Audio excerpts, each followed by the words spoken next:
Em Caracas, em 2018, um único frasco de Tilenol infantil custava mais do que um funcionário público de nível médio ganhava em um mês. Não eram drogas sintéticas, nem armas do mercado negro, mas remédio para a febre infantil. O Conselho Padrão para a Proteção contra a Hiperinflação é quase religioso a esta altura. Compre ouro, compre terras, estoque comida. Parece sólido. Funciona bem na teoria. E em todas as hiperinflações documentadas dos últimos 100 anos, as famílias que seguiram exatamente essa cartilha ainda assim foram esmagadas.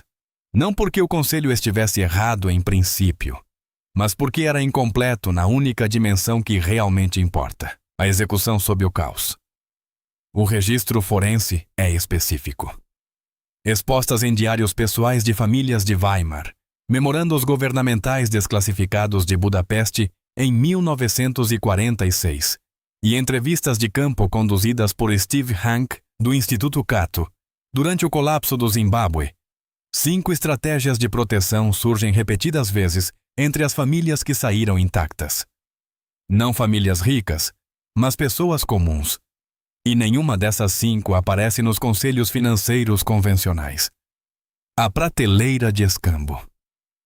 Aqui está algo que a turma do ouro nunca lhes dirá, porque destrói uma história na qual eles precisam que você acredite. Na zona de ocupação americana da Alemanha, entre 1945 e 1948, o Reichsmark ainda era tecnicamente uma moeda de curso legal, mas ninguém o usava. A economia também não funcionava com ouro. Funcionava com cigarros. Isso não era metafórico. E exatos cigarros americanos tornaram-se a unidade de conta literal na Alemanha do pós-guerra. Um pacote de Lucky Strikes podia comprar um casaco de inverno. Um único cigarro podia comprar um pão. O escritório do governo militar para a Alemanha, Estados Unidos, o MGUS, documentou isso com detalhes extraordinários. Seus relatórios econômicos de 1946 e 1947 mostram que os cigarros funcionavam com mais estabilidade monetária do que a própria moeda. Eram portáteis, divisíveis em unidades únicas, universalmente desejados e impossíveis de serem impressos pelo governo. As famílias que haviam estocado cigarros americanos antes do colapso final da moeda não eram fumantes. Elas estavam operando um sistema monetário privado dentro de um sistema quebrado. Esse padrão se repete com uma consistência perturbadora. Na Venezuela, entre 2017 e 2019, o Bolívar perdeu mais de 99,9% de seu valor. A tabela de hiperinflação. Hanke Cruz, do Instituto Cato, registrou o pico de inflação mensal da Venezuela em cerca de 234% no final de 2018. Dentro desse turbilhão, uma economia paralela cristalizou-se quase da noite para o dia. Produtos básicos de higiene, desodorante, lâminas de barbear, pasta de dente, sabonete, tornaram-se moeda funcional nos bairros de Caracas. Uma barra de sabonete importado em certas comunidades era negociada a equivalentes de poder de compra que seriam risíveis 12 meses antes. Não porque o sabonete seja inerentemente valioso, mas porque o sabonete é pequeno, armazenável, universalmente necessário, impossível de falsificar e, criticamente, disponível em denominações que correspondem à escala das transações diárias. Esse último ponto é o que ninguém comenta.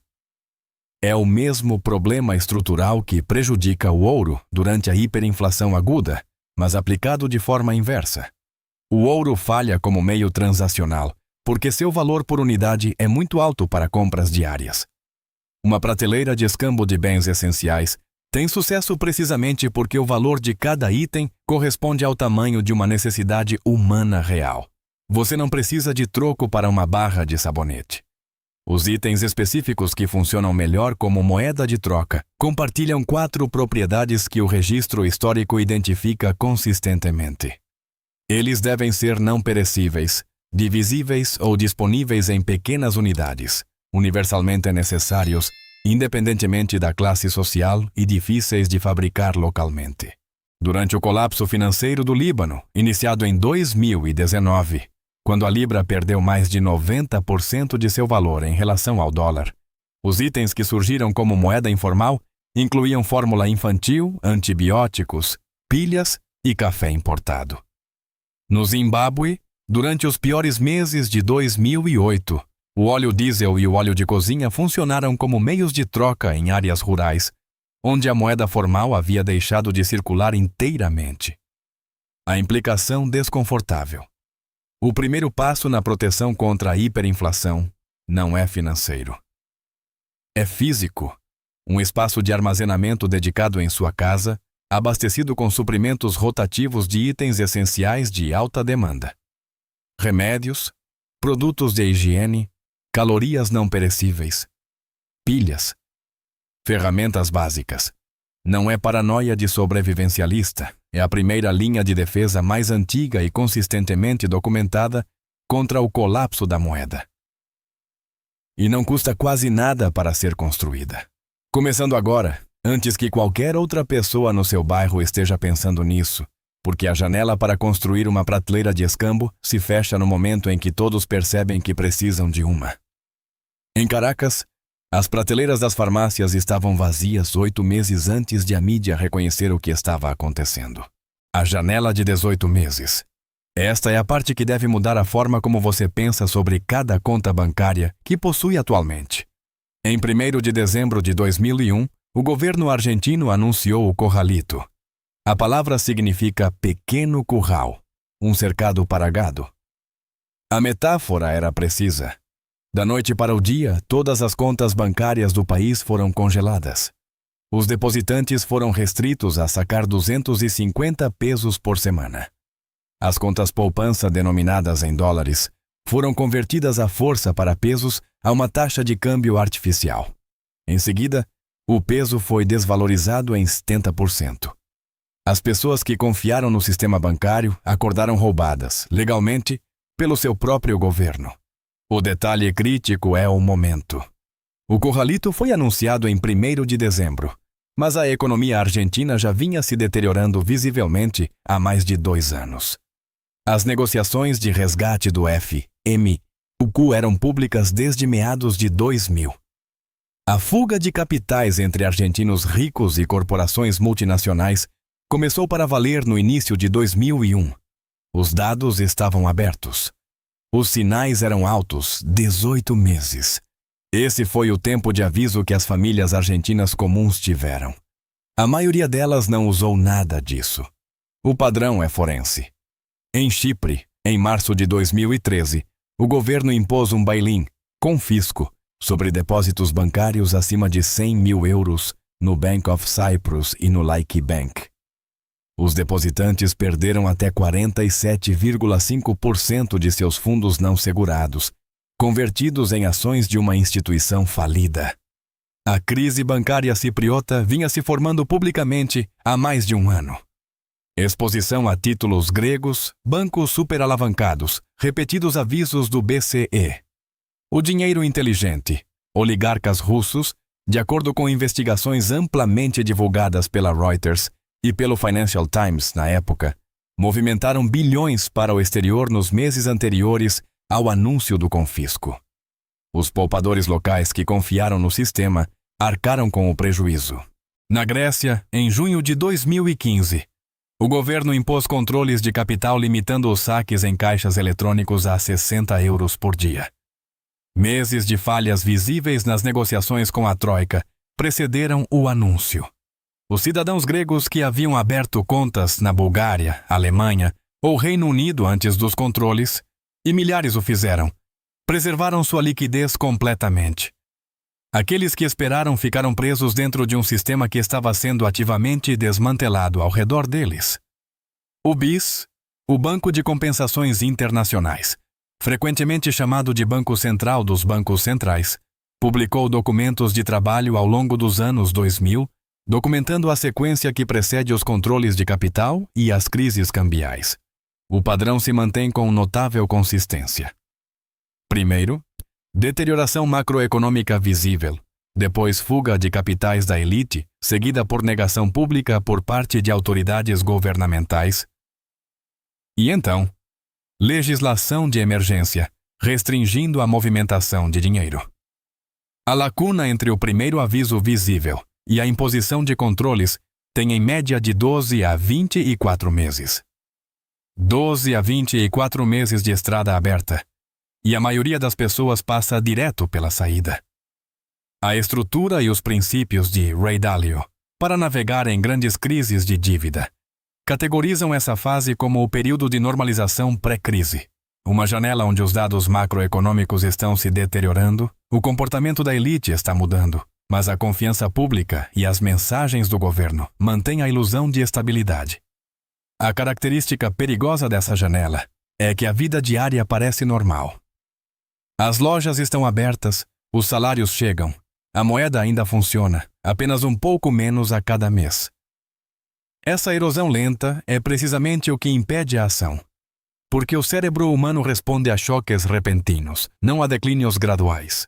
A lição operacional é específica.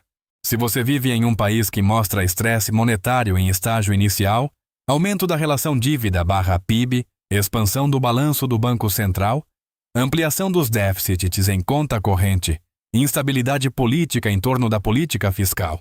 A ação de maior alavancagem disponível para você é abrir uma conta bancária em uma jurisdição com uma moeda estável e administrada de forma independente.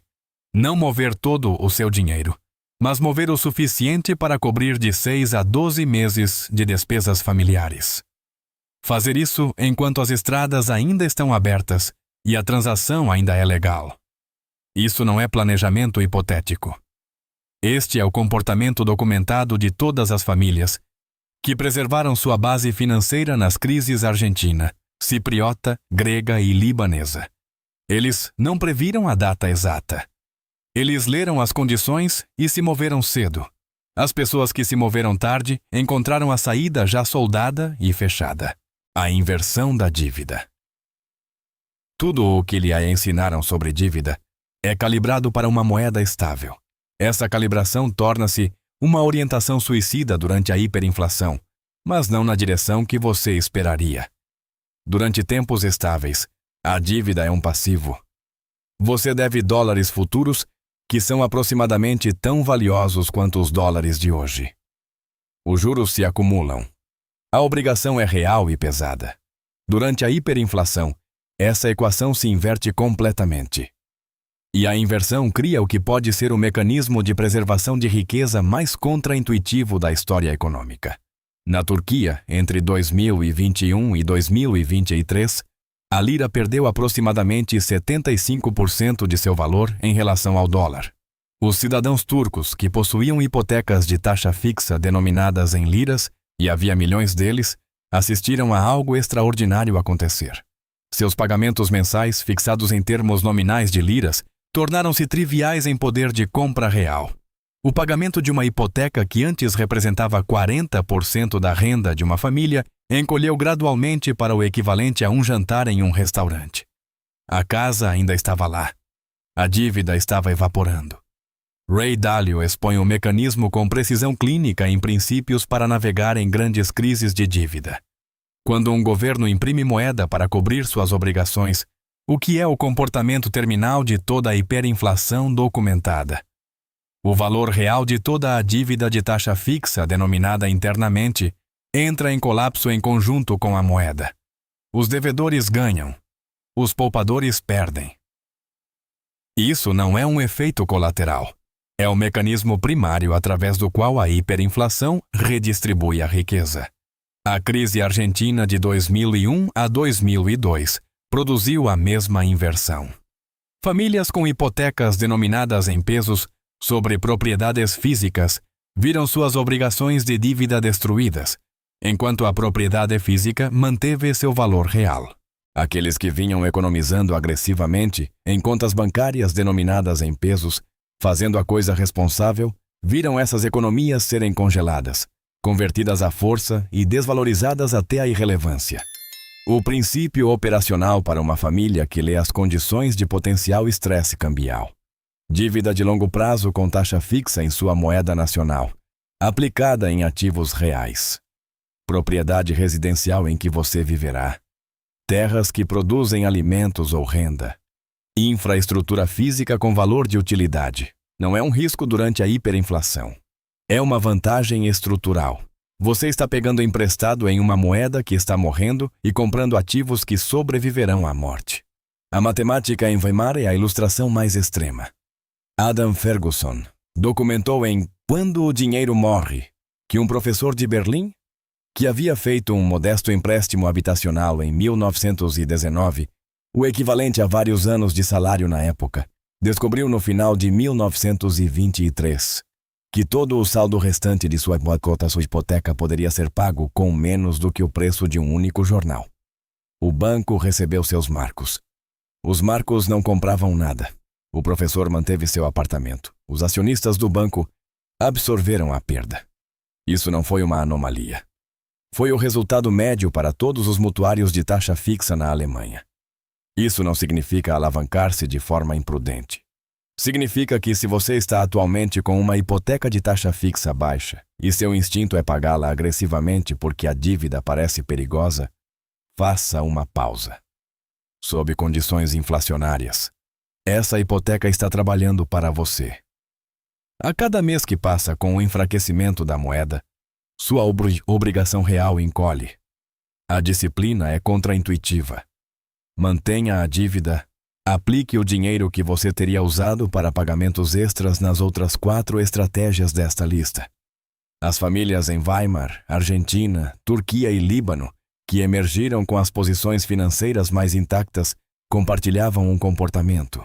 Elas eram devedoras líquidas na moeda em colapso e detentoras líquidas de ativos tangíveis. O sistema financeiro chama isso de imprudência. O registro histórico chama isso de a única estratégia que funcionou consistentemente no nível familiar. O ganho em moeda forte. Esse movimento é invisível nos conselhos financeiros porque os consultores financeiros vendem produtos. Eles não reestruturam a capacidade de ganho.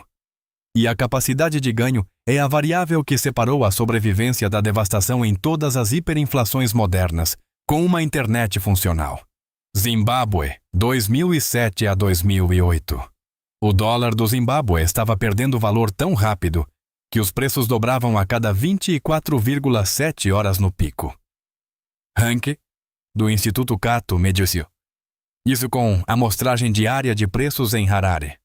Os salários do governo tornaram-se inúteis antes do fim do período de pagamento. Profissionais abandonaram seus postos. Médicos, engenheiros, professores, qualquer pessoa com credenciais que tivessem demanda internacional deixou o país ou passou a ganhar em moeda estrangeira, através de qualquer canal disponível. Aqueles que não podiam sair fizeram outra coisa. Eles encontraram trabalho remoto. Parece anacrônico para o Zimbábue de 2007, mas o setor de TI em Harare tinha uma pequena população de desenvolvedores e técnicos que vinham fazendo trabalho terceirizado para empresas sul-africanas e europeias por meio de plataformas de freelancers iniciais e relacionamentos diretos. Esses indivíduos, ganhando 200 ou 300 dólares americanos por mês, uma miséria para os padrões ocidentais, eram funcionalmente algumas das pessoas mais ricas do país. O custo de vida deles era denominado em uma moeda correndo para zero. A renda deles era denominada em uma moeda que não estava. A Venezuela tornou esse fenômeno em escala inconfundível. Em 2018, o salário mínimo mensal na Venezuela havia entrado em colapso para o equivalente a cerca de 6 dólares americanos. Um designer gráfico venezuelano ganhando 15 dólares americanos por hora em uma plataforma internacional de freelancers estava ganhando mais em uma única hora do que a maioria dos venezuelanos ganhava em 2 meses. A matemática é impressionante e não era teórica. Pesquisadores acadêmicos de universidades venezuelanas e jornalistas que cobriam a crise documentaram bairros inteiros onde a hierarquia econômica havia se invertido, onde jovens com habilidades em laptops e relacionamentos com clientes estrangeiros estavam sustentando famílias extensas de profissionais que antes eram de classe média, O Líbano, após 2019, produziu o mesmo padrão.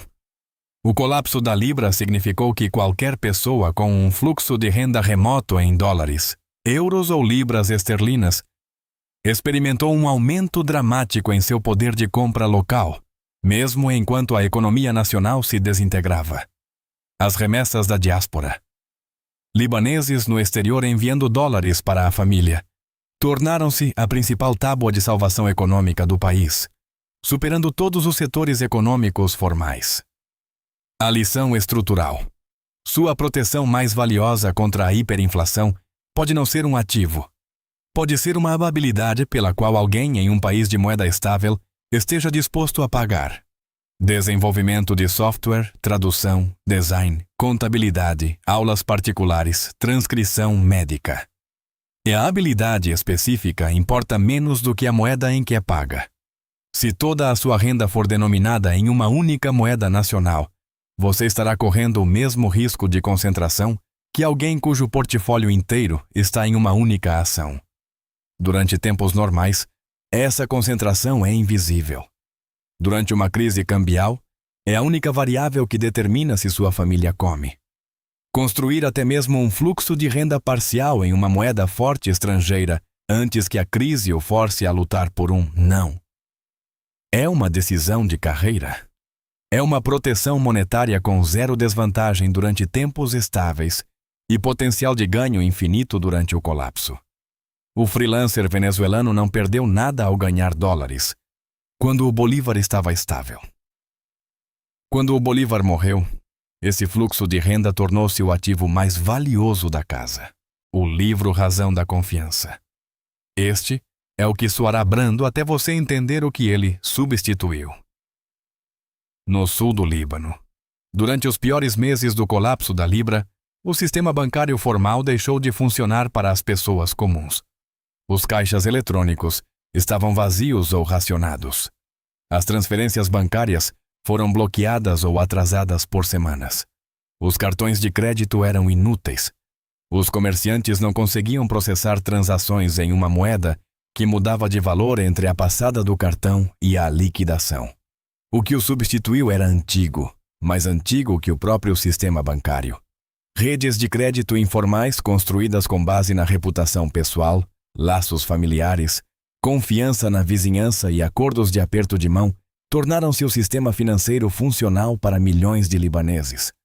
Um padeiro estendia pão a crédito para famílias que conhecia há 20 anos, anotado em um caderno de papel. Um farmacêutico guardava remédios para o filho de um vizinho, sendo pago 3 semanas depois em óleo diesel. Um mecânico consertava um gerador em troca de um mês de produtos de uma horta no telhado a 2 ruas de distância. Isso não é primitivo. É o sistema que os humanos usaram por milhares de anos antes da existência do sistema bancário formalizado e o sistema que se reativa instantaneamente, no momento em que o sistema bancário formalizado quebra. O antropólogo David Graeber documentou isso extensivamente em seu trabalho sobre a história da dívida. As redes de crédito baseadas em obrigações pessoais antecedem a cunhagem de moedas em pelo menos 2000 anos. Elas são a tecnologia financeira original e são antifrágeis de uma forma que nenhuma plataforma bancária digital pode igualar, porque sua garantia não é dinheiro, é reputação. A economia informal do Zimbábue durante a crise operou em uma arquitetura semelhante. Stockwells, grupos de poupança comunitários originários de distritos sul-africanos, espalharam-se pelo Zimbábue urbano à medida que as instituições formais entravam em colapso. Os membros reuniam recursos, revezavam-se no acesso ao fundo coletivo e impunham a participação por meio de pressão social, em vez de contratos legais. A taxa de inadimplência era notavelmente baixa, não porque as penalidades legais fossem severas.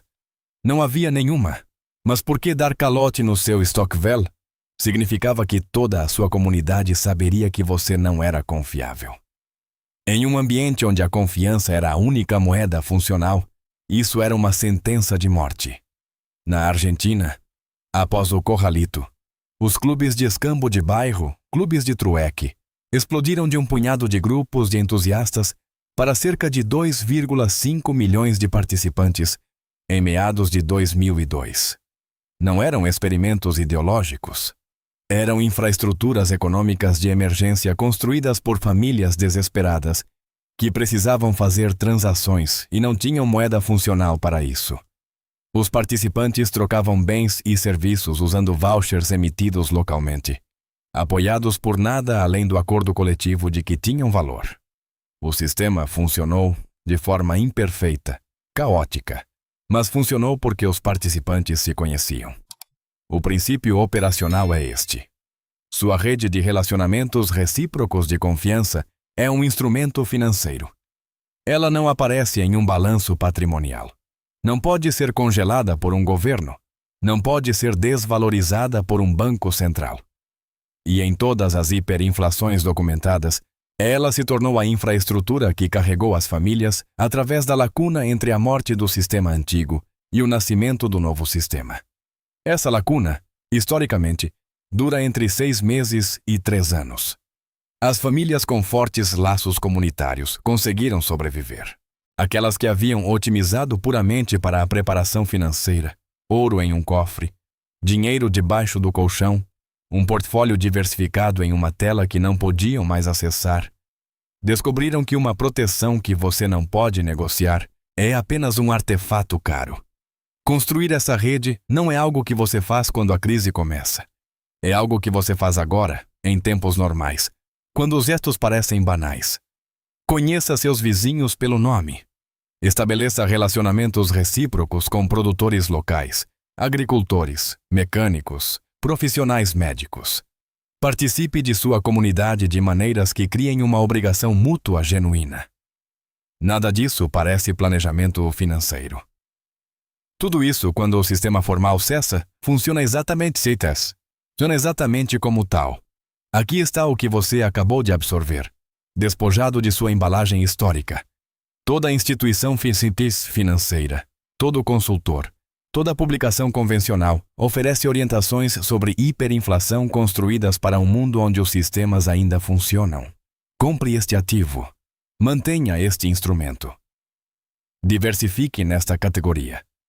Esse conselho pressupõe que os bancos ainda abrem. Pressupõe que os mercados ainda liquidam. Pressupõe que você ainda pode transacionar os instrumentos que possui. O registro forense do que realmente acontece com as famílias durante o colapso agudo da moeda diz algo diferente. Diz que as famílias que sobreviveram melhor operam em uma arquitetura paralela que não dependia do funcionamento do sistema. Um inventário físico de bens negociáveis que funcionava como micromoeda. Base financeira em uma jurisdição estrangeira estável estabelecida antes que a saída se fechasse. Dívida interna de taxa fixa que a inflação estava destruindo silenciosamente em seu nome. Renda fluindo em uma moeda que seu governo não podia imprimir. E uma rede de relacionamentos humanos densa o suficiente para substituir as instituições que haviam falhado. Nenhuma dessas 5 estratégias exige riqueza. Nenhuma exige conexões. Nenhuma exige conhecimento financeiro sofisticado. O que elas exigem é a disposição de agir antes que o consenso reconheça o problema. O que, em todas as hiperinflações do registro histórico, acontece aproximadamente 18 meses tarde demais. O Instituto Cato documentou 57 episódios de hiperinflação desde 1795. Em cada um deles, a população se dividiu em 2 grupos. O primeiro grupo confiou na narrativa oficial. Manteve suas economias domésticas, seguiu a sabedoria convencional e esperou que a situação melhorasse. O segundo grupo leu as condições, agiu cedo e construiu uma estrutura paralela que não dependia do sistema que eles podiam ver falhando. A lacuna entre esses 2 grupos, medida em riqueza geracional, nunca se fechou, nem uma vez em nenhum país após qualquer hiperinflação. A informação não está escondida. O registro histórico é público. O banco de dados do Cato é gratuito. O trabalho de Dálio está publicado. Os diários de Weimar estão traduzidos. A experiência libanesa ainda está sendo documentada em tempo real. A única variável é se você constrói a arquitetura enquanto o clima ainda está calmo. Porque a única coisa em que todos os sobreviventes da hiperinflação concordam, Weimar, Hungria, Zimbábue, Argentina, Venezuela, Líbano, é que, no momento em que a pessoa média aceita o que está acontecendo, os 5 movimentos que poderiam tê-la salvado não estão mais disponíveis. As prateleiras estão vazias, as fronteiras são vigiadas, as contas bancárias estão congeladas. As plataformas de freelancers exigem uma conta bancária que você não pode mais acessar. E os vizinhos com quem você nunca falou já formaram suas próprias redes sem você. Isso não é um aviso projetado para assustá-lo. É uma descrição de uma sequência documentada que se desenrolou de forma idêntica em países com culturas diferentes, governos diferentes, economias diferentes e séculos diferentes. A sequência não varia. Apenas os nomes mudam. Se essas lições históricas mudaram a forma como você vê sua segurança financeira, por favor, inscreva-se e curta o vídeo. Estamos descobrindo a história que eles tentaram enterrar para ajudá-lo a garantir seu futuro. O próximo tesouro de conhecimento será aberto em breve.